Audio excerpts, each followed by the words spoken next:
জিলহজের প্রথম দশক শুরু হতে যাচ্ছে। এই দিনগুলোর ফজিলত এবং করণীয় সম্পর্কে বলবেন। খুবই গুরুত্বপূর্ণ প্রশ্ন। জিলহজের নতুন চাঁদ উঠবে এবং জিলহজ মাস শুরু হবে। জিলহজ মাসের প্রথম দশক হলো ইবাদতের দ্বিতীয় বৃহত্তর মৌসুম। ইবাদতের সবচেয়ে বড় মৌসুম বা সিজন হলো রমজান মাস। রমজানের পর ইবাদতের সবচেয়ে বড় মৌসুমটা হলো জিলহজের প্রথম 10টি দিন। এই 10টি দিনে আমল করা আল্লাহর কাছে যে কোনো সময়ের আমলের চাইতে প্রিয়। নবী সাল্লাল্লাহু আলাইহি ওয়াসাল্লাম বলেছেন, সহিহ বুখারীতে বর্ণিত হয়েছে, মা মিন আইয়ামিন আল আমালুস সালিহ ফিহিন্না আহাব্বু ইলাল্লাহ মিন হাযিহিল আইয়াম।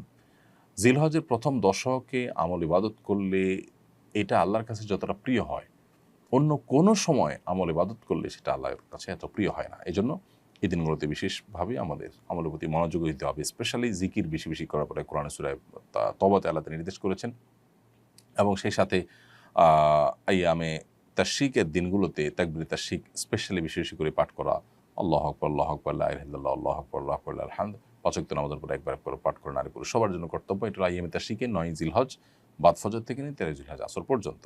আর এর বাইরে জিলহজের এই ১০ দিন জুড়েই ঘন ঘন বেশি বেশি করে তাকবীরে তাশরিক বেশি বেশি করে পাঠ করা এটা সুন্নাহ।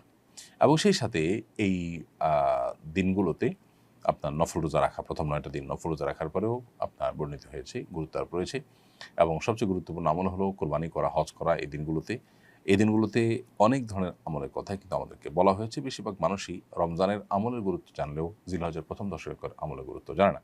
কোরআনে কারিমে আল্লাহ তাআলা শপথ করেছেন, ওয়াল ফাজরি ওয়া লায়ালিন আশর ওয়াশ শাফা'i ওয়াল ওয়াতর, ফজরের শপথ এবং 10টি রাতের শপথ, জোড়া এবং বিজোড় রাতগুলোর শপথ। এই আয়াতের ব্যাখ্যায় বিশ্ববিখ্যাত তাফসীর কারক ইবনে আব্বাস রাদিয়াল্লাহু তাআলা আনহু বলেছেন, এখানে মূলত জিলহজের প্রথম 10টি রাতের কথা আল্লাহ তাআলা ইঙ্গিত করেছেন, শপথ করেছেন। তার মানে এই 10টি রাতের গুরুত্ব এবং মর্যাদা আল্লাহর কাছে এত বেশি, যেগুলোর নামে আল্লাহ তাআলা শপথ করেছেন। তো সেজন্য সেগুলোর উপর আমাদের বিশেষভাবে দায়িত্বশীল হতে হবে। রাফিদুল ইসলাম মুন্না লিখেছেন, কোরবানির 10 দিন আগে নখ কাটা যাবে কিনা? কোরবানির 10 দিন আগে তো নখ কাটতেই পারবেন।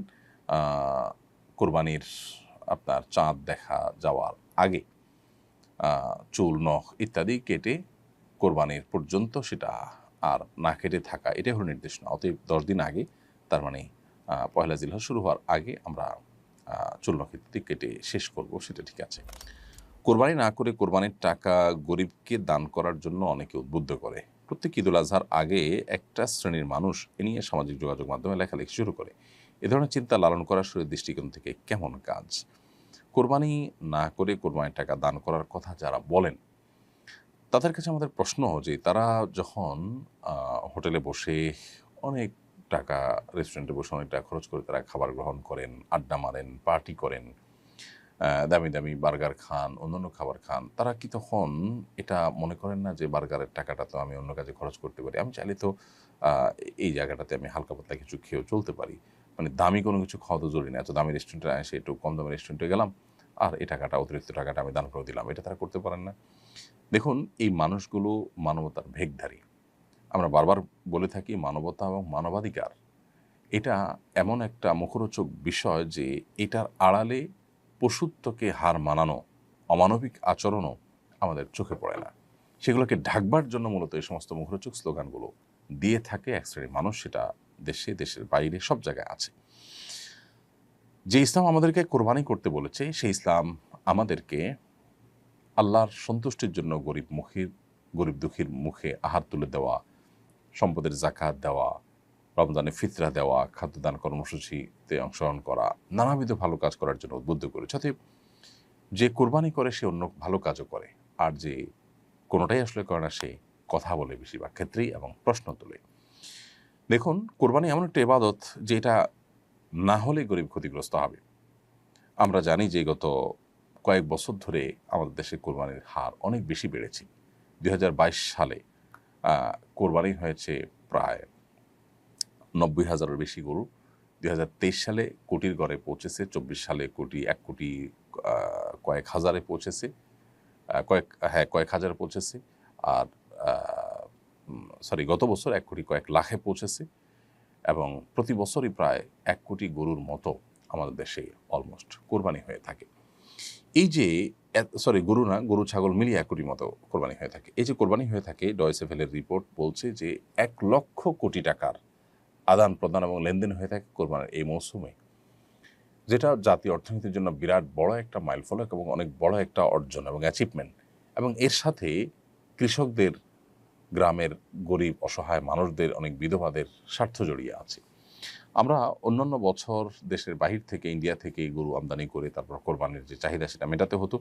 আলহামদুলিল্লাহ গত বহু বছর যাবত আমাদের দেশীয় গরু দিয়ে যথেষ্ট হচ্ছে, দেশীয় পশু দিয়ে যথেষ্ট হচ্ছে কোরবানির কাজ করা। ১ লক্ষ পশু মাত্র একদিনে জবে করতে হবে, তার জন্য হাজারো খামারি, কৃষক, চাষি তারা কিন্তু গরু, ছাগল এগুলো লালন পালন করে, বড় করে, এরপরে সেগুলো বিক্রি করে তারা মুনাফা অর্জন করে। অর্থাৎ এই কোরবানিটা অনেক গরিবের স্বার্থকে রক্ষা করে। এরপর আসুন, আমিষের যে প্রয়োজন সেটি অনেক গরিব অসহায় মানুষেরা সারা বছর মেটাতে পারেন না। কোরবানি তাদের আমিষের ঘাটতি পূরণের বা আমিষের প্রয়োজন পূরণের অন্যতম সূত্র বা অন্যতম মাধ্যম। এর বাইরে কোরবানিকে ঘিরে আরও যত রকমের ব্যবসা বাণিজ্য হয়ে থাকে, খড়কুটো, তারপরে যা গরুর খাবার, খৈল, ভুসি, তারপরে চাটাই, কামারদের, সারা দেশে যত কামার আছে তাদের সবচেয়ে বেশি বিজনেসটা এই কোরবানির মৌসুমে হয়ে থাকে। দাও, ছুরি, বটি, ধামা এগুলো ধার দেওয়া, তৈরি করা ইত্যাদি। এরপরে কাঠের গুঁড়ি তৈরি করে সেটাতে গোশত বানানো, কসাইদের ইনকাম, বহুবিধ শ্রেণীর মানুষ, এমনকি আজকাল তরুণরা অনেকে বিভিন্ন এলাকাতে ছোট ছোট গরুর বিক্রি করার অনলাইন প্ল্যাটফর্ম, অফলাইন প্ল্যাটফর্ম বিভিন্নভাবে তারা তৈরি করে তারা বিজনেস করছে এবং তারাও উদ্যোক্তা হয়ে উঠছে। এটা যদি আরও সামনে আমরা বাড়াতে পারি তাহলে দেশের বাইরে আমরা রপ্তানি করতে পারবো। ইন্ডিয়া এবং ব্রাজিল, বহু দেশ, অস্ট্রেলিয়া, বহু দেশ তারা কিন্তু প্রচুর পরিমাণ গরুর গোশত বাইরে রপ্তানি করে। তারা কিন্তু বহু ছাগলের গোশত রপ্তানি করে। দুধ প্রচুর পরিমাণে হয়। আমরা কোরবানি যেই আপনার যেভাবে অগ্রসর হচ্ছে 2022, 23, 24, 3 বছরের হিসাব যদি আমরা বেশ করে দেখি যে 90,000 বা 90,000 প্লাস, সেখান থেকে 1 কোটি, 1 কোটি কয়েক হাজার, 1 কোটি কয়েক লাখ, যেভাবে আমরা বাড়তে যাচ্ছে কোরবানির পরিমাণ এবং পুরো চাহিদাটা দেশেই আপনার পূরণ করার ব্যবস্থা হচ্ছে এবং উৎপাদন হচ্ছে, তাতে ইনশাআল্লাহ এই কোরবানি জাতীয় অর্থনীতিতে অনেক বড় ধরনের ভূমিকা ইতিমধ্যে যেটি রাখছে সেটা আরও অনেক বড় আকার ধারণ করবে ইনশাআল্লাহ তাআলা। আর যারা ইসলাম এবং মুসলমানদের ব্যাপারে যাদের অ্যালার্জি আছে তারা অনবরত সমালোচনা করেই যাবে, যারা জাতীয় অর্থনীতিতে তেমন কোনো অবদান হয়তো রাখার সুযোগই পায়নি। কোরবানি আমাদের সমাজে অনেক সময় সামাজিক মর্যাদার প্রতিযোগিতায় পরিণত হয়। কোরবানির এই বিচ্যুতি কীভাবে রোধ করা যায়? এটার জন্য ব্যাপকভাবে কোরবানির যে আসল মহিমা, কোরবানির আসল যে উদ্দেশ্য সেটা নিয়ে আলোচনা বাড়াতে হবে, এটার চর্চা বাড়াতে হবে। কোরবানি যে আসলে ত্যাগের কথা বলে, কোরবানি যে আসলে স্যাক্রিফাইসের কথা বলে, এখানে যে আল্লাহর উদ্দেশ্যে নিবেদনের কথা বলে সেটি আলোচনা করতে হবে। আল্লাহ বলেছেন কোরবানি সম্পর্কে, ইন্নামা ইয়াতাকাব্বালুল্লাহু মিনাল মুত্তাকিন, আল্লাহ মুত্তাকিদের কোরবানি গ্রহণ করবেন, তাদের কোরবানি আল্লাহ রাব্বুল আলামিন অ্যাকসেপ্ট করবেন। সো কোরবানি যদি আল্লাহর জন্য না হয়, মুত্তাকি হিসেবে কোরবানি যদি করা না যায়, তাহলে সেটা আল্লাহর কাছে গ্রহণযোগ্য হবে না। এবং এই বিচ্যুতি রোধ করার জন্য ব্যাপকভাবে আমাদের পর্যালোচনা এটা সমাজে বাড়াতে হবে।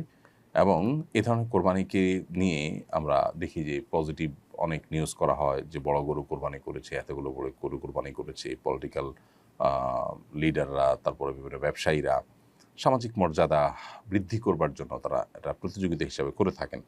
এগুলোর প্রসার সমাজের মধ্যে এই অসুস্থ প্রতিযোগিতাকে বাড়িয়ে দেয়। আস-সুন্নাহ ফাউন্ডেশন, উম্মার স্বার্থে সুন্নাহর সাথে।